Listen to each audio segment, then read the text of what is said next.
అలా బుజ్జమ్మ వాళ్ళ కళ్ళలో కారం కొట్టి, "అంకుల్ పిల్లల్ని బయటికి తీసుకువెళ్ళండి" అని చెప్పటంతో రాజుగారు, పిల్లలు అందరూ బయటికి వచ్చేస్తారు. తరువాత బుజ్జమ్మ అక్కడున్న ఒక పెద్ద కర్ర తీసుకొని రౌడీలని చితక్కొట్టేసి, డోర్ లాక్ చేసేసి బయటికి వచ్చేస్తుంది. "ఏంట్రా ఇది జరిగి ఎంతసేపయింది?" అని రణ్వీర్ అడగటంతో, "ఒక 10, 15 నిమిషాలు అయిందన్నా" అని రౌడీలు చెప్తారు. మనోహరి అని రణ్వీర్ జరిగిన విషయం మొత్తం చెప్పడంతో, "నువ్వు, నీ రౌడీలు ఇద్దరూ కూడా మందు కొట్టారా? నీకు బుద్ధుందా?" అని మనోహరి తిడుతూ ఉంటుంది. "మనోహరి నేను చెప్తుంటే నువ్వు వినడం లేదు. షాపింగ్ మాల్‌లో కూడా నేను ఆ పిల్ల శక్తులు చూశాను. నీకేమో చెప్తుంటే అర్థం కావటం లేదు. ఆ పిల్లకి చాలా శక్తులు ఉన్నాయి" అని రణ్వీర్ చెప్తాడు. "అంటే ఈ అరుంధతికి ఆ అరుంధతి శక్తులన్నీ వచ్చేసాయా?" అని గుప్తా గారు అంటే, "ఆ విషయం మీ ప్రభువులకి నీకే తెలియాలి గుప్తా. ఎందుకంటే మీరిచ్చిన శక్తులు అటువంటివి కదా! సరే నాకు ఇక సెలవు" అంటూ నారదుడు మాయమైపోతాడు. ఈ విషయం ప్రభువుల వారిని ఈ సమయంలో ఎలా అడగాలి? నారదుల వారేమో వెళ్ళిపోయారు అని గుప్తా గారు కూడా మాయమైపోతారు. "నోరు ముయ్యి రణ్వీర్, ఇందాక ఈ పిల్ల మన కళ్ళ ముందరే కేక్ కట్ చేసింది. అక్కడికి వెళ్ళి రౌడీలని ఎలా కొడుతుంది? మీరు అబద్ధాలు చెప్తున్నారు" అని మనోహరి అరుస్తూ ఉంటే, "ఏమో మనోహరి నాకదంతా తెలీదు. ఆ పిల్లకున్న శక్తులు అటువంటివి మరి" అని రణ్వీర్ చెప్తాడు. "నోర్ముయ్ రణ్వీర్" అని మనోహరి తిడుతూ ఉంటే, అప్పుడే వార్డెన్ అక్కడికి వచ్చి మనో వైపు చాలా కోపంగా చూస్తూ ఉంటుంది. "ఏయ్ వార్డెన్, ఈరోజైతే నువ్వు తప్పించుకున్నావు.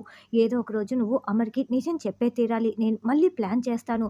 అప్పుడు చెప్పకపోయావా నీ సంగతి నేను చెప్తాను" అని మనోహరి వార్నింగ్ ఇస్తుంటే, వెంటనే సరస్వతి మనోహరి చెంప పగలగొడుతుంది. "ఏయ్ నన్నే చెంప పగలగొడతావా" అని మనోహరి అరుస్తూ ఉంటే, "అసలు నువ్వు మనిషివేనా? నీకు బుద్ధుందా? నీది మనిషి పుట్టుకేనా? ఆడదానివేనా? అదిగో బాగిని చూడు, బుజ్జమ్మకి అన్నం తినిపిస్తూ ఆ పిల్లలకి అమ్మగా మారింది. బాగి ఉంటున్న ఇంటిలో ఉండి కూడా నువ్వు ఇలా తయారయ్యావు. అయినా కూడా దేవతలాంటి అరుంధతితో కలిసి పెరిగి కూడా నువ్వు మృగంలా తయారయ్యావు. నిన్ను ఎన్నిసార్లు తిట్టి ఏం లాభం? నీది మనిషి జన్మ అయితే కదా! నీకు బుద్ధి రాదే? ఈ జన్మకి బుద్ధి రాదు. థూ" అని ఊసేసి వెళ్తుంది.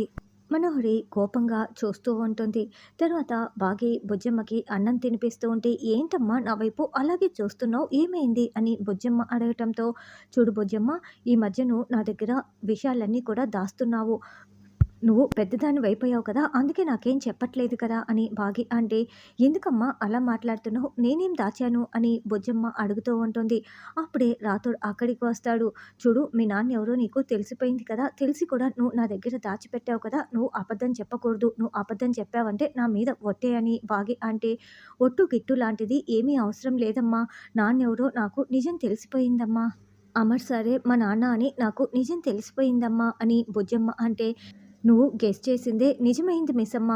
బుజ్జమ్మకి అమర్ సారే తండ్రి అన్న నిజం తెలిసిపోయింది" అని రాథోడ్ నవ్వుతూ చెప్తూ ఉంటే, "ఏంటి నా దగ్గర ఎందుకు ఈ విషయం దాచిపెట్టావు? అది సరే కానీ నీకెప్పుడు నిజం తెలిసింది బుజ్జమ్మ" అని బాగి అడగటంతో, "మీరిద్దరూ కలిసున్న ఫోటో చూసినప్పుడే మీరు భార్యాభర్తలు, అమర్ సార్ నా నాన్న అని నాకు నిజం తెలిసిపోయిందమ్మా. అర్థమైపోయింది" అని, "నువ్వు నాకు అమర్ సారే నాన్న అన్న నిజం చెప్పలేదు కదమ్మా! అందుకే నేను కూడా నాకు నిజం తెలుసన్న నిజం చెప్పలేదు. దాచిపెట్టాను" అని బుజ్జమ్మ అంటే, "నేను దాచిపెట్టానని నువ్వు నాకు నిజం చెప్పకుండా దాచిపెడతావా?" అని బాగి అంటుంది. "నువ్వెప్పుడు నాకు అబద్ధం చెప్పవమ్మా. అలాంటిది అమర్ సార్ నా నాన్న అన్న నిజం నువ్వు దాచిపెట్టావంటే ఏదో బలమైన కారణం ఉంటుందని అనుకున్నాను. నాకు నిజం తెలుసని నీకు తెలిస్తే నువ్వు బాధపడతావని నేను నీకు విషయం చెప్పకుండా దాచిపెట్టాను. నిన్ను బాధ పెట్టటం నాకు ఇష్టం లేదమ్మా" అని బుజ్జమ్మ చెప్తుంది. "నువ్వెప్పుడు నవ్వుతూనే ఉండాలమ్మా. అదే నాకు కావాలి" అని బుజ్జమ్మ అంటే, "ఇంత చిన్న వయసులోనే ఎంత మెచ్యూరిటీ బుజ్జమ్మ నీకు. అమ్మ బాధపడకూడదని ఎంత బాగా ఆలోచిస్తున్నావో" అని రాథోడ్ అంటే, "నేను వచ్చిందే అమ్మ కోసం కదూ అంకల్. అంతేకాదు నాన్న కోసం, అక్కల కోసం, అన్నల కోసం" అని బుజ్జమ్మ అంటే, "నువ్వు నా కూతురివి కాదు, మా అక్కవి" అని బుజ్జమ్మ అంటే, "అవును నేను అరుంధతిని. ఎందుకంటే నా పేరు అరుంధతే కదా" అని బుజ్జమ్మ అంటుంది. "అవును నువ్వు మళ్ళీ పుట్టిన మా అరుంధతి మేడమే" అని రాథోడ్ అంటాడు. "నీకు నిజం తెలిసింది. ఇక నాన్నకి తెలియాలి. ఆయనకి గతం గుర్తుకు రావాలి. మనోహరి ఆట కట్టించాలి" అని బాగి చెప్తుంటే, "నేనున్నాను కదమ్మా! ఈ అరుంధతి ఉంది కదా! నేను చూసుకుంటానని" బుజ్జమ్మ చెప్తుంటే, బాగి పాపని ముద్దులాడుతూ ఉంటుంది. తెల్లవారిన తర్వాత బాగి స్టవ్ మీద పాలు పెట్టి పరధ్యానంగా నిలబడి ఉంటుంది. "గుడ్ మార్నింగ్ మిస్సమ్మ" అంటూ అక్కడికి వచ్చిన రాథోడ్ పరుగులు పెడుతూ వచ్చి పాలు పొంగిపోతుంటే స్టవ్ ఆఫ్ చేసి, "ఎందుకు మిస్సమ్మ అంత పరధ్యానంగా ఉన్నావు? ఓ రాత్రి పార్టీ లేట్ అయింది కదా! నిద్ర సరిగ్గా పోలేదు. అందుకేనా ఈ పరధ్యానం" అని రాథోడ్ అంటే, "కాదు రాథోడ్, రాత్రి రాజుగారు నాతో ఒక విషయం చెప్పారు. పిల్లల్ని ఆ రణ్వీర్ రౌడీలు బంధించేసి ఉంటే ఒక చిన్న పిల్ల రౌడీల కంట్లో కారం కొట్టి పిల్లల్ని రాజుగారిని కాపాడి ఇక్కడికి తీసుకొచ్చిందంట. ఆ చిన్న పిల్ల ఎవరో కాదు మన బుజ్జమ్మ అంట. అయినా బుజ్జమ్మ ఇక్కడ కేక్ కట్ చేస్తున్న సమయంలో అక్కడ ఒకేసారి ఎలా ఉంటుంది? అదే నాకు అర్థం కావటం లేదు అని బాగి అంటే, "నువ్వు భలే దానివి మిస్సమ్మ. నువ్వు చెప్తుంటే నాకు తల తిరుగుతోంది తెలుసా? అయినా కూడా అది బుజ్జమ్మ అయి ఉండదు. వేరే చిన్న పిల్ల అయి ఉంటుంది. కళ్ళలో కారం పడి ఉంటుంది కదా! సరిగ్గా చూసుకొని ఉండరు" అని రాథోడ్ అంటే, "కాదు మన బుజ్జమ్మేనంట" అని బాగి అంటుంది. అయితే కరెక్ట్‌గా బుజ్జమ్మే అయి ఉంటుంది. కానీ కళ్ళలో కారం పడింది రౌడీలకు మాత్రమే కదా! రాజుగారికి కాదు కదా! అని రాథోడ్ అంటాడు. కానీ ఒకే సమయంలో బుజ్జమ్మ అక్కడ ఇక్కడ ఎలా ఉంటుంది రాథోడ్? నాకెక్కడో ఏదో తేడా కొడుతోంది అని బాగి అంటే, "అది మన బుజ్జమ్మ వల్లైతే సాధ్యం కాదు. కానీ అక్కడ ఉన్నది ఎవరనుకుంటున్నావు మిస్సమ్మ? మన అరుంధతి మేడం. అందుకే శక్తుల వల్లే ఇలా జరిగి ఉంటుంది" అని రాథోడ్ అంటే, "అంటే బుజ్జమ్మకి శక్తులున్నాయని చెప్తున్నావా రాథోడ్" అని బాగి ప్రశ్నిస్తూ ఉంటుంది. "అవును మిస్సమ్మ.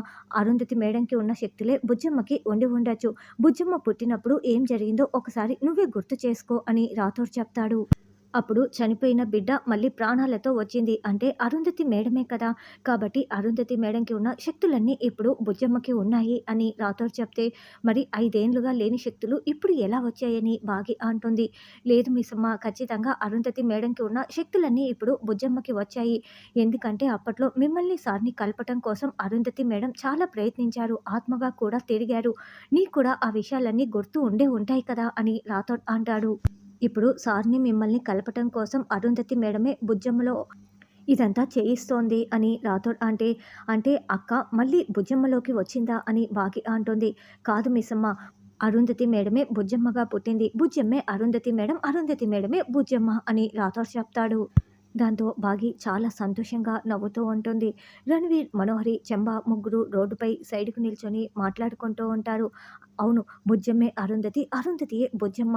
నేను షాపింగ్ మాల్‌లో దాని శక్తులు నా కళ్ళతో నేను చూశాను. అది మళ్ళీ పుట్టిన అరుంధతి" అని రణ్వీర్ చెప్తుంటే, "అవునని" చెంబా చెప్తుంది. "చచ్చిపోయిన వాళ్ళు మళ్ళీ పుట్టటం ఏంటి" అని మనోహరి అంటే, "ఆ పిల్ల పుట్టినప్పుడే నేను చెప్పాను కదా మనోహరి నీకు ఆ పిల్ల మళ్ళీ పుట్టిన అరుంధతి అని. మర్చిపోయావా" అని చెంబా అంటుంది. "కానీ ఒకేసారి అక్కడ రౌడీలని కొడుతూ ఇక్కడ కేక్ కట్ చేయడం ఎలా సాధ్యం" అని మనోహరి అంటుంది. "ఆ అరుంధతికి దైవశక్తి ఏదో తోడుగా ఉన్నట్లు ఉంది మనోహరి. శ్రీకృష్ణుడు ఒకేసారి చాలా చోట్ల కనిపిస్తూ ఉంటాడు కదా! అలాగే ఈ పిల్ల కూడా" అని చెంబా చెప్తుంది. "కానీ మీరు ఎంత చెప్తున్నా నాకు నమ్మాలనిపించటం లేదు" అని మనోహరి అంటే, "ఇంటికి వెళ్ళి ఆ పిల్లని చూడు. ఆ పిల్లలో నీకు అరుంధతి కనిపిస్తుంది. అప్పటికైనా నమ్ముతావేమోనని" రణ్వీర్ చెప్తాడు. తర్వాత అమర్ కప్‌బోర్డ్‌లో ఏదో వెతుకుతూ ఉంటే బాగి కాఫీ తీసుకువస్తుంది. చూసుకోకుండా ఇద్దరూ ఒకేసారి తలలు ఢీకొట్టుకుంటారు. "అబ్బా!" అని బాగి, అమర్ ఇద్దరూ తలలు రుద్దుకుంటూ ఉంటారు. "Sorry sir. మీరు సడెన్‌గా వచ్చేసరికి నేను చూసుకోలేదు. తలకేమైనా దెబ్బ తగిలిందా? నేను చూడనివ్వండి" అని బాగి అమర్ నుదుటిపై చేయి పెట్టి చూస్తూ ఉంటే, "బాగి బాగి ఆగు. యాక్సిడెంట్ అయినప్పుడే నా తలకి దెబ్బ తగిలి నేను గతం మర్చిపోయాను. జరగాల్సిన డ్యామేజ్ అప్పుడే జరిగిపోయింది. ఇప్పుడు కొత్తగా జరగడానికి ఏముంది" అని అమర్ అంటే, "అంటే ఒక్కసారి తలలు కొట్టుకుంటే కొమ్ములొస్తాయి" అని బాగి అంటే, "అలాగని మళ్ళీ నువ్వు ఢీకొట్టాలనుకుంటున్నావా? ఇలా మరీ మరీ ఢీకొడుతూ ఉంటే ఏమైపోవాలి" అని అమర్ అంటాడు. "అంటే ఆడపిల్లలు కొమ్ములతో ఉంటే చూడ్డానికి బాగుండదు కదా సార్. సరేలెండి నేను వెళ్ళి బ్రేక్‌ఫాస్ట్ రెడీ చేస్తాను" అని కాఫీ చేతిలో పెట్టి వెళ్తూ ఉంటుంది. "ఆగు బాగి" అని అమర్ పిలవగానే, "ఏంటి సార్" అని బాగి అడుగుతూ ఉంటే అప్పుడే రాథోడ్ డోర్ దగ్గర చాటుగా నిలబడి ఇదంతా చూస్తూ ఉంటారు. అమర్ సాసర్‌లో సగం కాఫీ పోసి, "తాగు బాగి తాగు" అని ఇస్తూ ఉంటే ఇక బాగికి కన్నీళ్లు వస్తూ ఉంటాయి. రాథోడ్ ఇదంతా చూస్తూ సార్‌కి మెల్లమెల్లగా గతం గుర్తుకు వస్తున్నట్లుంది అని అనుకుంటూ ఉంటే అంతకుముందు జరిగిన గతాన్ని మనకి చూపిస్తూ ఉంటారు. అమర్ అద్దం ముందు నిల్చొని రెడీ అవుతూ ఉంటే, "ఏవండీ ఇదిగోండి కాఫీ" అంటూ బాగి వస్తుంది. అప్పుడు అమర్ ఇలాగే సగం కాఫీని సాసర్‌లో పోసి ఇద్దరూ ఒకరికి ఒకరు తాగించుకుంటూ ఉంటారు. ఆ సంఘటన బాగి ఇప్పుడు గుర్తు చేసుకుంటూ ఉంటుంది. "బాగి ఇదివరకు నేను ఎప్పుడైనా ఇలా చేశానా" అని అమర్ అంటే, "ప్రతిరోజు ప్రతి ఉదయం ఇలాగే కాఫీ షేర్ చేసుకునే వాళ్ళమండి" అని బాగి మనసులో అనుకుంటూ ఉంటుంది. ఐ మీన్ అంటే ఒక కేర్ టేకర్‌కి ఇలా క్లోజ్‌గా కాఫీ షేర్ చేయటం అని అడుగుతున్నాను. నేనేమైనా నీతో మిస్‌బిహేవ్ చేస్తున్నానా అని అమర్ అడుగుతూ ఉంటే బాగి చాలా ప్రేమగా అమర్ వైపు చూస్తూ ఉంటుంది.